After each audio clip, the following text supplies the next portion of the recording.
Courtier immobilier, générer des leads en ligne, c'est pas assez. Le plus important, c'est convertir ce lead. Puis il y a des milliers de scripts, puis milliers de coachs qui vont vous apprendre comment parler à un lead. La vérité, c'est que ça doit être une conversation naturelle. Ça ne peut pas être scripté. Avec un script, le prospect va ressentir que tu le veux juste pour l'argent. Mais avec la façon que je vais te présenter dans cette vidéo, tu vas voir comment ça va t'enlever beaucoup de pression pour appeler ce prospect-là. Et puis en plus de ça, tu vas être capable d'avoir une conversation beaucoup plus naturelle avec cette personne. Donc, d'ici la fin de cette vidéo, tu vas être capable justement de parler à ton prospect idéal de façon naturelle en te positionnant comme l'expert avec plein de confiance. Tu vas être capable de convertir ce lead-là en premier rendez-vous et puis ainsi de suite en closing. En passant, bienvenue sur ma chaîne. Mon nom c'est Émile Moussa. Je suis courtier immobilier juste comme toi. Ça fait plusieurs années. Et puis, durant ma carrière, j'ai réussi à générer beaucoup de leads en ligne, puis les convertir en rendez-vous et ainsi de suite. J'ai été capable de se dire merci beaucoup, j'ai plus besoin de stresser pour mon pipeline. Je suis capable de toujours avoir un pipeline grâce à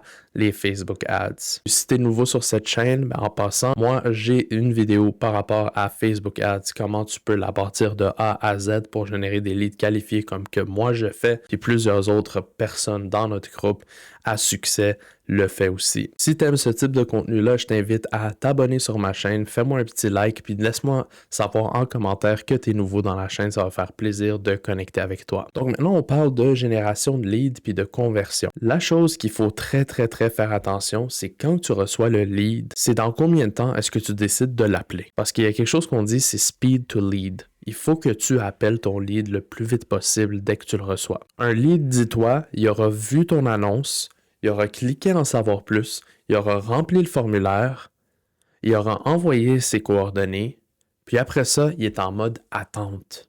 Donc, si tu ne rappelles pas ce lead-là dans maximum 24 heures, puis même honnêtement, dans les 5 premières minutes que tu reçois ce lead, c'est très important à ce que tu le rappelles. Parce qu'après ça, si ça dépasse ce temps de 24 heures, il y a des chances que le lead ait oublié complètement qu'il ait soumis une demande d'information par rapport à ce type de service. Donc, c'est très important d'être rapide dans ta réaction d'appeler le lead. Une bonne pratique qui serait importante lorsque tu fais de la génération de leads, surtout quand que tu emmènes les leads dans ton CRM, c'est à la fin de la journée, chaque jour, t'assurer que tu as regardé ton CRM aussi pour voir si tu n'aurais pas manqué des leads à les appeler. Comme ça, tu n'en échappes aucun. Parfait. Donc maintenant que tu as essayé d'appeler le lead, disons qu'il ne répond pas. Eh bien, il y en a plein qui vont essayer une fois, il va dire « Ah, ok, c'est un mauvais lead ». Même que tu serais surpris si je te dirais que, statistiquement parlant, ça prend entre 8 à 15 tentative d'appel pour que le lead décroche la première fois son téléphone. Il ne sait pas t'es qui. Il aura soumis la demande d'information.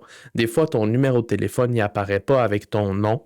Donc, il ne sait pas c'est qui. Puis, il y a tellement de scammers ces temps-ci. Donc, les gens sont un peu plus peureux, disons, de décrocher un téléphone. Donc, ce que ça veut dire, c'est que si ton lead, il répond pas au téléphone dès la première fois, il va falloir que tu le rappelles, jusqu'à ce qu'au final, il décide de décrocher l'appel. Si après 15 tentatives, il n'a toujours pas décroché l'appel, là, tu peux le mettre dans un email nurture campaign. Donc, tu peux l'envoyer des courriels.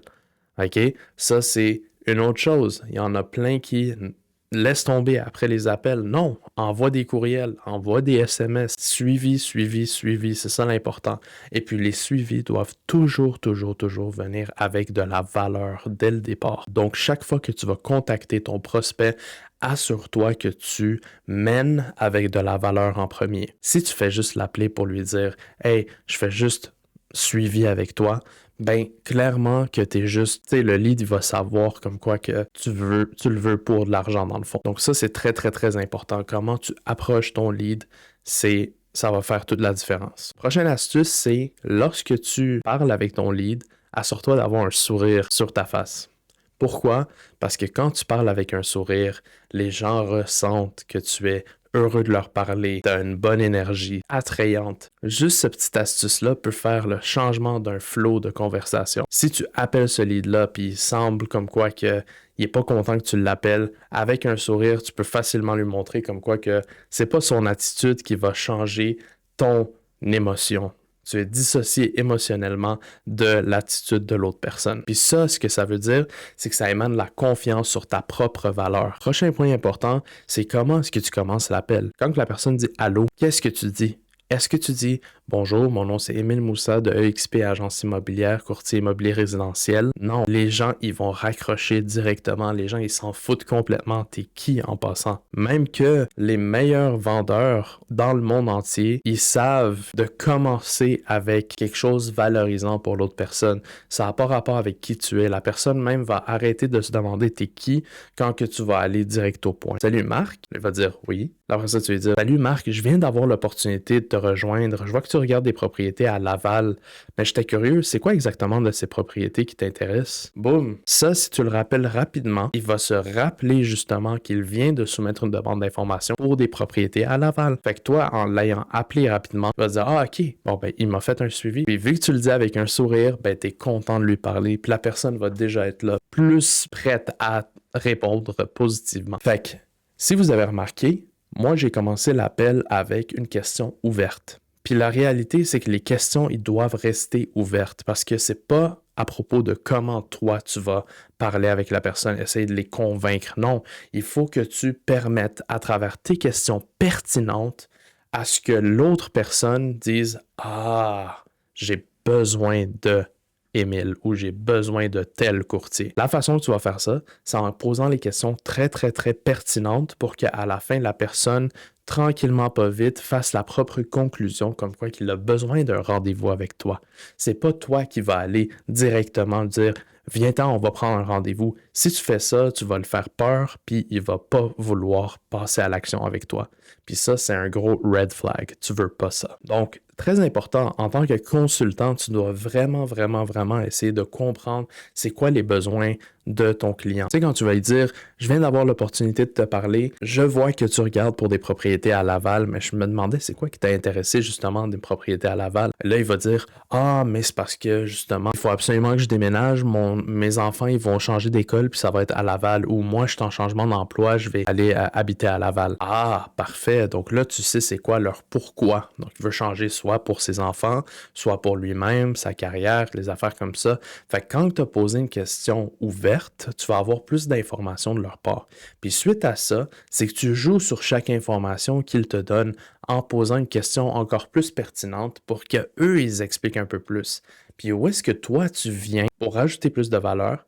C'est un principe que j'ai appris en anglais, ça s'appelle le ART Framework. Okay? C'est Acknowledge, Respond, Transition. Donc, valider, répondre, puis transitionner. Ce que ça veut dire, c'est « Ah, ok, je comprends, oui, définitivement, plein de personnes qu'on a servi cherchaient justement à Laval, juste comme vous, et ils ont fini par trouver. » Donc, tu valide son intérêt d'aller à Laval, puis tu réponds en disant justement comme quoi que tu as aidé plusieurs personnes auparavant, des gens qui étaient dans la même situation que ton prospect pour qu'ils se rendent au point B qui était de officialiser le déménagement.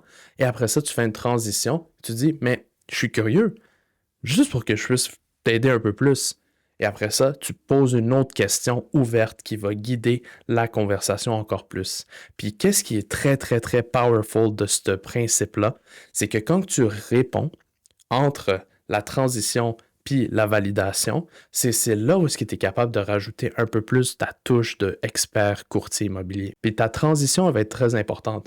Parce que des fois, il va te dire OK à Laval, puis là après ça, il va te dire à quel endroit à Laval, peut-être il va te dire à Laval-Ouest, puis après ça, toi, en tant qu'expert, tu peux lui faire une petite lumière. Ah, pourquoi Laval-Ouest? Il y a aussi Fabreville, ça coûte un peu moins cher, ou c'est à côté de plus d'écoles, ou c'est... Tu comprends ce que je veux dire? Donc, tu montres ta valeur ajoutée, puis la personne va être comme « Oh, j'ai pas pensé à ça, mais grâce à toi, j'ai été capable de penser à ça. » Ça, c'est qu'est-ce qui fait en sorte que tu crées un gap de valeur entre toi et le prospect. Puis ce gap de valeur-là, c'est ça qui fait en sorte qu'à la fin, tu es mis de l'avant en tant qu'expert, puis la personne commence à psychologiquement se dire « OK, j'ai réellement besoin de cette personne-là. » Puis même que si tes questions sont tellement pertinentes puis que ça fait réaliser plein de choses à ton prospect, ben d'ici la fin de l'appel, c'est le prospect qui va te demander pour un rendez-vous, même pas toi qui va faire l'appel à l'action pour ça. En passant, moi, comment j'ai commencé? Sans script, je suis allé vraiment en priorisant l'humain. C'est sûr qu'il y a plein de scripts, puis il y a plein de scripts qui vont t'aider à le faire. Si tu te sens plus à l'aise de commencer avec un script, vas-y à 100%. Mon seul truc, c'est si tu y vas avec un script, tu vas sonner comme un robot, ça c'est sûr et certain. Et ton but, c'est pas de cocher. Est-ce que vous voulez acheter ou vendre? OK, acheter. Puis après ça, OK, est-ce que vous avez besoin de vendre pour acheter? Est-ce que vous êtes propriétaire? Est-ce que vous êtes locataire? Peu importe, c'est toutes des questions fermées. On peut toujours poser quelques questions fermées, mais après ça, le but, c'est toujours d'ouvrir le plus la conversation, créer un rapport de conversation entre toi et le prospect. Ça bâtit la relation, ça bâtit la confiance, puis tu poses des bonnes questions, ça bâtit encore plus la confiance, puis ça le rend encore plus intéressé de faire ce projet-là. C'est toi qui as les solutions, puis c'est comme ça que tu positionnes comme un vrai pro. Maintenant, c'est sûr que c'est pas toutes les conversations qui vont se passer comme ça. Des fois, il y a des gens qui vont raccrocher sur toi. Qu'est-ce que tu fais quand quelqu'un raccroche sur toi? Est-ce que tu le laisses aller ou est-ce que tu essaies de le rappeler? Moi, ce que je te dirais, c'est essaye de le rappeler. Tu peux dire, oh, je pense qu'on s'est déconnecté. Rends ça un peu plus le fun. Tu continues la conversation. Des fois, on continue la conversation. Des fois, les gens, ils sont comme, ah, OK, la personne est persistante, on va continuer. Mais des fois, ils sont comme, non, moi, j'ai raccroché sur toi, puis ils t'envoient chier. C'est bien correct, mais c'est un peu ça la game à la fin. Fait que ça, c'est cool. Puis là, qu'est-ce que tu fais quand que tes leads, ils ont donné le mauvais numéro de téléphone? Eh bien, il faut que tu saches utiliser toutes les informations que tu as pour que tu pognes un certain contact avec eux. Maintenant, la meilleure option, c'est si le téléphone est mauvais, donc il est annulé ou peu importe, tu peux le mettre dans une campagne de courriel automatisée où est-ce que tu vas leur envoyer de la valeur à chaque semaine ou à chaque jour, pendant quelques semaines, pendant quelques jours. Puis comme ça, indirectement, tu es dans leur pensée. Puis ça, tout ça est faisable quand tu automatises un bon CRM, bien sûr. Chose que je vous apprends aussi sur cette chaîne. Puis bien sûr, après ça, tu as converti ton lead, tu as booké un rendez-vous. S'il ne vient pas au rendez-vous, qu'est-ce que tu fais? Parce que des fois, ils ne vont pas se pointer. Des fois, ils vont avoir pris le rendez-vous, ils ne vont pas se pointer. Donc, qu'est-ce que tu devrais faire? C'est 10 minutes après l'appel, 15 minutes après l'appel, où est-ce qu'eux, ils l'ont manqué. Tu les appelles ou tu leur laisses un message vocal. Dans le fond, au lieu de leur dire « Est-ce que tu aimerais ça rebooker l'appel? Je vois que tu as manqué l'appel, c'est bien correct. » Tout ça, on peut toujours aller avec un autre moment. Non, c'est toi qui dois se donner de la valeur. Tu fais juste dire mon Dieu, excuse-moi, Marc, le temps m'a échappé, j'ai été très occupé avec mes autres rendez-vous, donc j'ai pas pu prendre l'appel ou je suis en retard, puis je peux comprendre si on n'a pas eu la chance de se voir. Est-ce que demain à 3 heures ou à 6 heures, ça pourrait te convenir? Tu te donnes vraiment des heures spécifiques pour que lui choisisse. Tu dis pas c'est quand tu es disponible, et tu vas lui donner la chance de littéralement répondre n'importe quoi.